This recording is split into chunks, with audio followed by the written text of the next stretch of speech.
Hey, YouTube, James Baker here. Some very high energy today. I have a great caller from Romania who set up his own LLC and has questions about the reporting, the taxes, the accounting, and how he can manage it. He does advertising and he does runs campaigns and things for his clients, personal services, and he started a new brand in Romania where he's from and has a lot of great questions. So we'll get through that today, and I think you'll enjoy the call. Let's just jump right to it.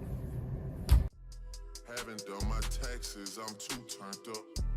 Haven't done my taxes, I'm too turned up. Hey, how are you? Hey, give me 1 second to Sure. plug this in.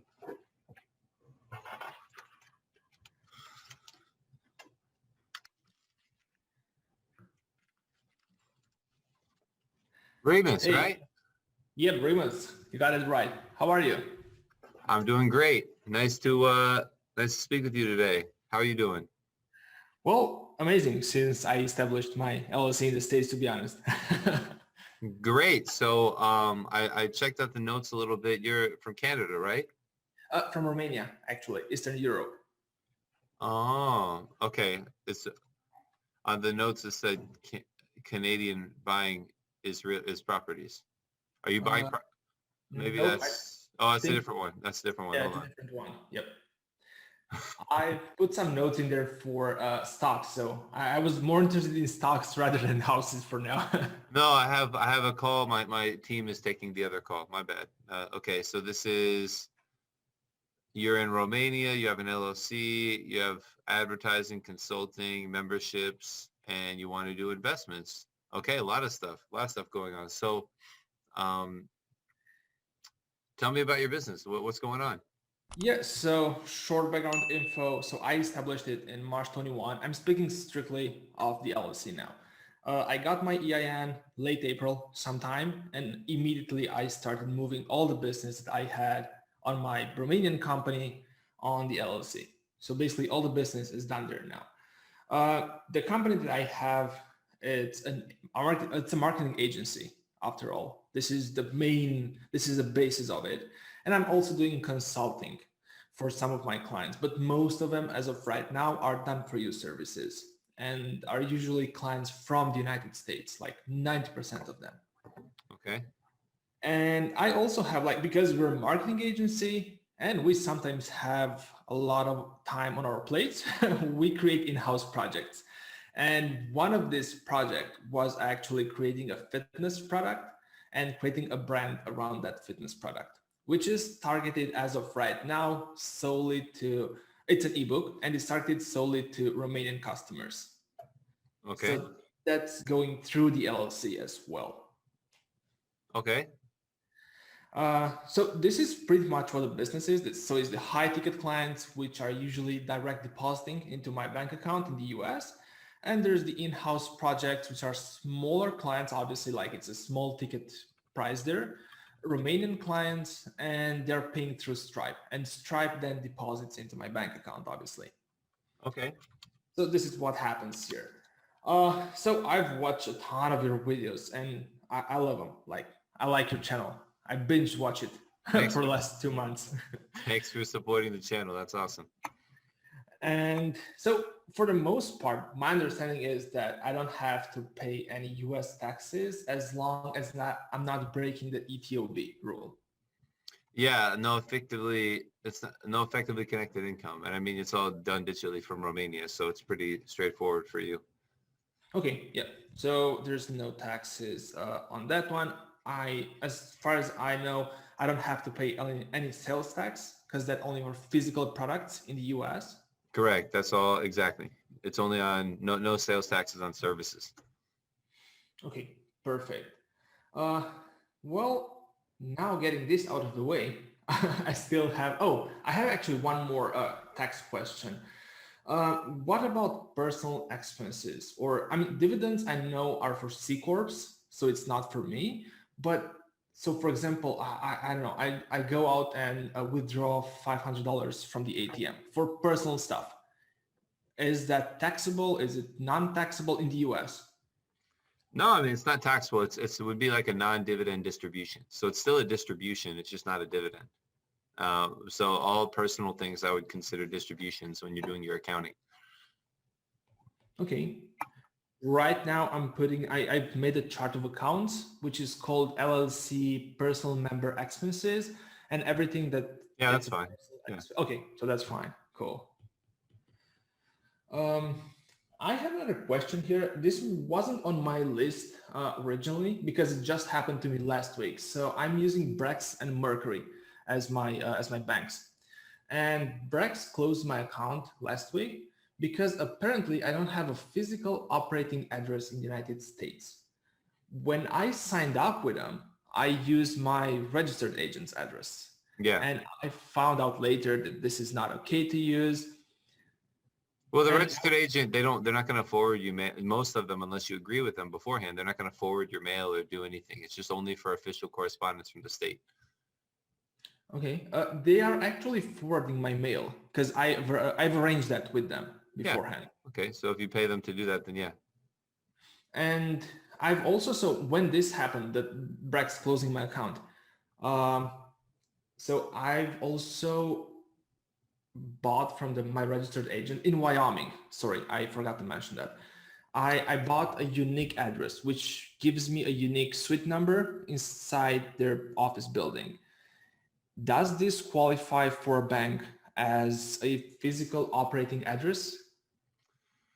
Well, you already have a Mercury account, right? Yep. I mean, Brex isn't a bank. Brex isn't that you can't.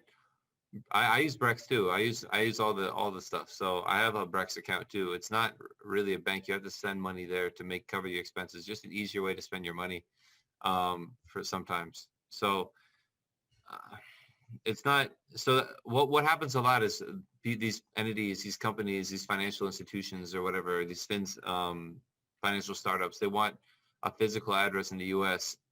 Just like showing a physical address to them doesn't mean you're doing business in the U.S. if you're really not. Maybe means you're, um, I don't know. Maybe you're confusing them. Maybe it's something there, but it's not. It doesn't mean you're doing business in the U.S. But they might want to see a real physical address. I've had issues with our address and in our office before. We're in the top floor of a 33-story building, and even with Google, I'm trying to register, and they said that it's a shared workspace, and they don't register for shared workspace. I'm like, it's 33 stories of shared workspace. It's not it. It's a private office. So you have to just work with the rules of the institutions you're trying to work with. They're all different too. Okay, got it. I was using Brex mostly because I spend a lot of money on advertising and I accumulate a lot of cashback just because I'm spending the same money I was spending anyways. Okay. So yeah, that's one of the main reasons I was working with them. Uh, Speaking of which, when I redeem points for cash, because I do that in Brex, how do I put that inside QuickBooks? Because I have no idea. It would be like income, like rewards income. Oh, so just rewards income? Okay. Yeah, or some like other income. I'm taking a note of this. Okay, that's super simple. Like coming from Romania, which has like a super complex accounting and law system, is like it's super easy here. Mm-hmm. uh, Also, so I'm just basically checking off some of like smaller questions before I get down to stocks. Um, so I know I have to keep receipts, and that's like good business practice after all. Yeah. But it's like, so for example, let's say I lose a receipt. How big of a problem is if I lose one? I mean, well, I don't know how it is in Romania because you don't pay, if you keep operating like this, you won't pay taxes in the U.S. So having proof of your receipts doesn't really matter. If you have all income, it wouldn't really make a difference from the tax perspective, right? Most of the U.S. and the IRS is run off the bank details. When you make a bank transfer, a bank's transaction, it says who it's to or what it's for. So the receipts would be most important when you're like if you take $500 from an ATM and you want to show it's a business expense, that's when the receipt is most important. But if you pay $500 to, Facebook ads, then you don't really need a receipt as much. You can see what it is. It's pretty clear. Oh, okay. So I was keeping them because obviously when I'm doing personal expenses in Romania, all the receipts are in Romanian. So Well, and they might need, and if you're going to pay taxes in Romania, you might need receipts for that. I don't know. okay, got it. No, I don't need them, but I understand what you're trying to say with that. Yeah. Okay. Um, when it comes to, so I've hired a couple of independent contractors. So they're not on the company, they're just independent contractors for me. I have the contract and all that signed with them. What I did so far was just making a direct bank transfer to their account, and that was it. Do they still have to send me invoices, or is just like send them the money and that's it? So if in the U.S., if you got an audit and you worked with an auditor and they wanted to see like what was going on, you would show them the transactions and you could show them probably correspondence you had between you and the guy to come to your agreements and how much you're paying and whatever. I mean, receipts are easy or invoices are easier, but you know, it's really facts and circumstances. If it's you said you paid a guy for expenses, you wired it to some other guy's account, and then you have a bunch of correspondence between you and this person showing that you are in this agreement together, then you know that's probably enough for in the U.S. Okay, got it. I also have a question about credit cards here. Is it like only good practice or is it mandatory to have a credit card for personal expenses and business expenses on the Well, same company? it's not mandatory to have credit cards. You don't need that at all. You can be credit free. That's great. Uh, I know you said you like the points of the credit cards, especially if you're using it just for your advertising and stuff like that, and client expenses and things. So that's the benefit to having credit cards, but it's not really mandatory. And is it like, should I have one, if I use credit cards or debit cards for that matter, should I have one that's strictly for personal expenses and one for business expenses, or doesn't really matter? As long as you do the accounting right, it doesn't. You can use the same one really. It's for a single member LLC. It's a little bit flexible. You just have to Okay. be on top of your transactions. So when you connect it to QuickBooks or whatever accounting software you're using, track it so it um, track it so it shows the what's the word what the expenses are, and you can say if this is a distribution or if this is an actual business expense, and you can just sort through it. Okay.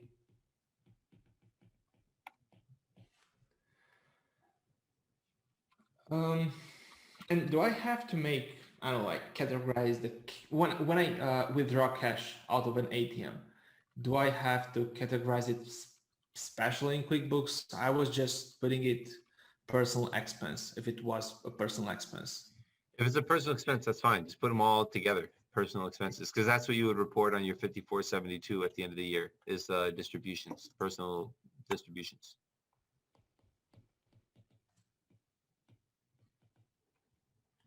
Okay. And about the stocks, this is what bugged me the most. So the thing is that so I have obviously some cash sitting around in my company, and I would like for that to be not sitting around and make more money. So I wanted to invest them in some stocks. And I looked into Interactive Brokers and TD Ameritrade. And I have two questions here. First of all, TD Ameritrade says that a Wyoming LLC has to have at least two members to invest in stocks. Is this a rule among all brokers, or is this just TD Ameritrade?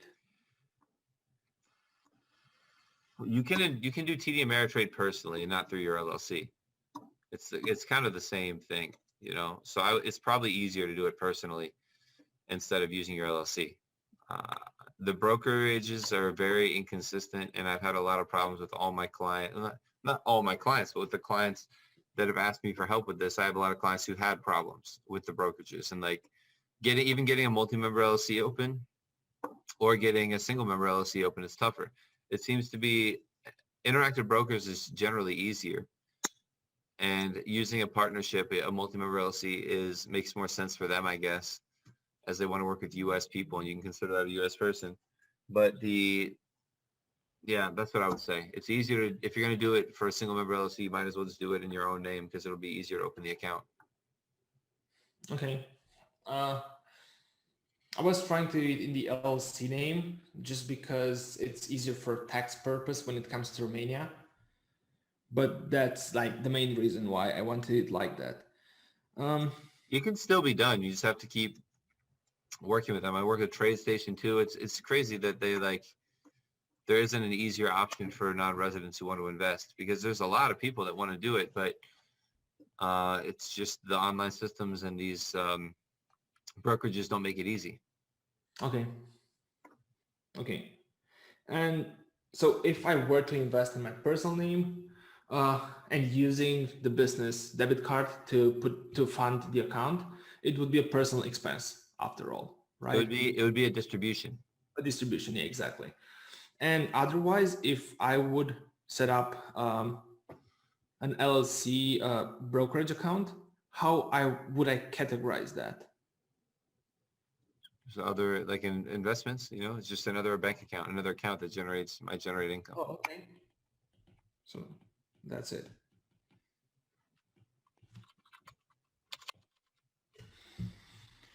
Let me see what I have here on my list, because as I told you, like your channel is golden. It's like, Yeah, I mean, if you if you do what you said and watch all the videos, there's not a huge breadth of like content. You know, there's a lot of specific things for each country, but the general principles are pretty straightforward. And then and I have a ton of videos about it. So, and I'm still making more is what we're doing now. So, um, most people get a couple, but yeah, if you watch them all, you should have a really good grasp on how this works. oh yeah, exactly. By the way, if I can help you, like this is off topic, if I can help you with anything when it comes to this from the perspective of a foreigner who's establishing this LLC, I would be down to it because it's amazing what you're doing. Oh, thanks. Yeah, I mean, whatever you're the advertising guy, whatever you think would be best. I mean, I have most of the people that I work with are people that I've helped. They're like non-residents and people that I've helped with companies or tax advice and stuff. Or if they're not, I eventually do anyways. So, yeah, I mean, whatever. I have a channel in Spanish that I do, and this channel in English. I'm trying to get on different platforms and stuff, but I'm also very busy with client work. So, you know, it's trying to find that balance. Oh yeah, I know. Well, okay, I'll think of something and I'll shoot you an email later. Cool. Sure. Always open to it. New ideas. Oh, and I have one more question just popped up in my head. Yeah, what's up?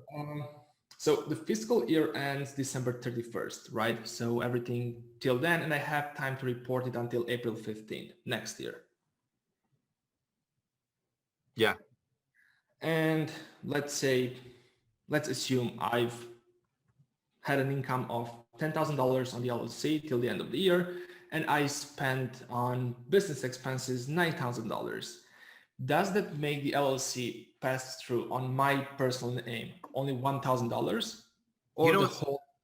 you know what's fun is the disconnect between like how because in the US you don't really have to report you're not reporting the income and the expenses on the 5472. All you're reporting is the distributions. So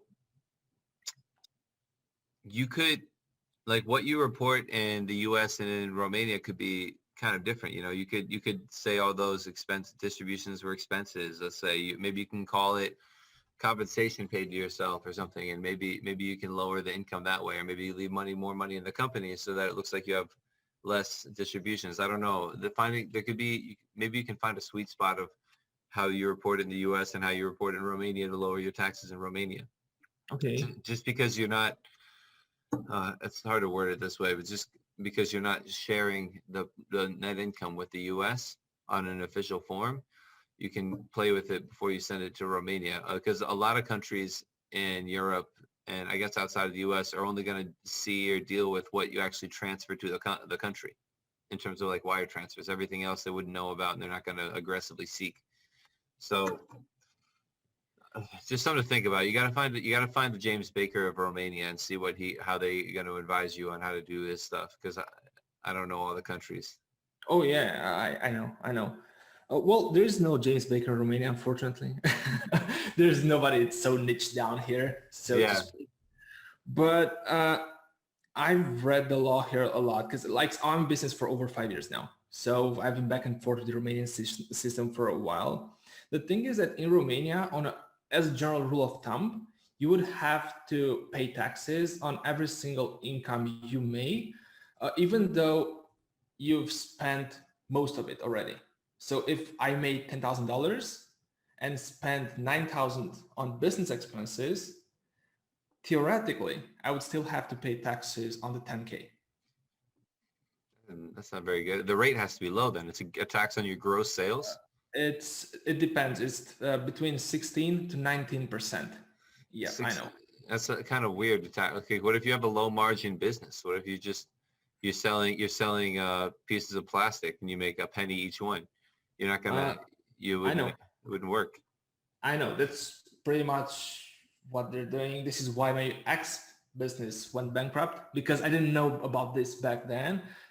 And apparently you have to have like a lot of, like, you can sometimes avoid this, but it's super hard for small businesses. If you're a corporation, it's easier because you can invest in some kind of things. But yeah, that's what I was asking, because on those forms, it will still say that I made 10K at the end of the year, no matter how many expenses I made, right? Yeah, that's tough. Okay. But anyways, like, the good thing is, like, I'm not transferring anything to the country because I'm using the credit card and the debit card to pay for everything that I need to. Well, and the next step is, as you scale your business and grow more and more, to explore second passports and second residencies, citizenships, slide over to Cyprus and become a tax resident there, to look at different options and ideas as you make more money, if you're open to leaving Romania so you can avoid these taxes. Well, the cool thing is that I'm gonna call you in a couple of years to speak about US tax laws, because I'm planning on becoming a resident in the near future. So, Oh, cool. I mean, we have good laws here. It's you can lower your taxes to a pretty reasonable amount. People like to live here. okay, cool. That's 16% on gross is tough. It is tough. And this is why so there's like no real huge advantage to being small here. You either start big or you don't really start at all. Start big. Yeah. I don't believe that. It doesn't make any sense. This lady So it's mostly the VAT, and you cannot. Oh, the VAT. What's the sales tax? Yeah. Yeah. It's mostly the VAT, and on top of that, you have to pay 3%, which is fixed. And there are like 5% dividend tax, but that's like normal if you take dividends. If not, you don't have to pay it.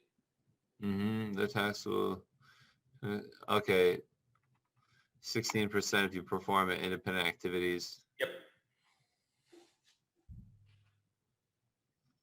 Okay, I think you can probably, doesn't say you can't take expenses on this, does it? Well, I'm not going to argue with you. You obviously know much more than I do about this. It's just like found something, checking it out. So, yeah, I mean, let me know if you have any other questions or you want to like dive deeper into Romanian tax law. It could be kind of fun on another call. That would be great, actually. I mean, I'm always open to the discussions because I may be wrong sometimes. So, but I will definitely send you an email. Probably I can help you with something. And yeah, sure. Thanks a lot for this call and for the channel. Again, it's amazing. Hey, well, yeah. One last question, actually. Sorry. If I want you to do my taxes, when should I email you or call you? In January, December, we can do it or as early as you want. Okay, January, December, perfect. Like February, March, April, whenever. I'm going to be more aggressive. My course, I got a lot of good feedback, so I'm going to promote that more next year as long as the laws don't change, but they still require the forms. Okay, cool. Okay, cool. Thanks for the call, Remus. I have another guy who's going to jump on here supposedly in like a couple of minutes. So it's great meeting you. Thanks for watching the channel. Oh, no worries. I like everything. Have an amazing day. Bye. Thanks. Bye. So that was a great call. Remus, super nice guy from Romania with his service business. And sorry, I turned off the light in the middle of the call. It was killing my eyes. Yeah, he has a good business. Tax Romania, interesting. He's doing it all right. A good takeaway, again, from that is that you can have people deliver your mail, but it doesn't mean that it's going to pass as a physical mailing address with Google, with banks, with anyone. So it's that can be tricky. So I hope you enjoyed the call. Comment if you have a question, and we'll try and get back to you. They're probably going to tell you to email me. So you can schedule a call in the links in the description below. And there's more stuff in the links in the description below. Thanks for watching. Subscribe, like, and I'll see you in the next call.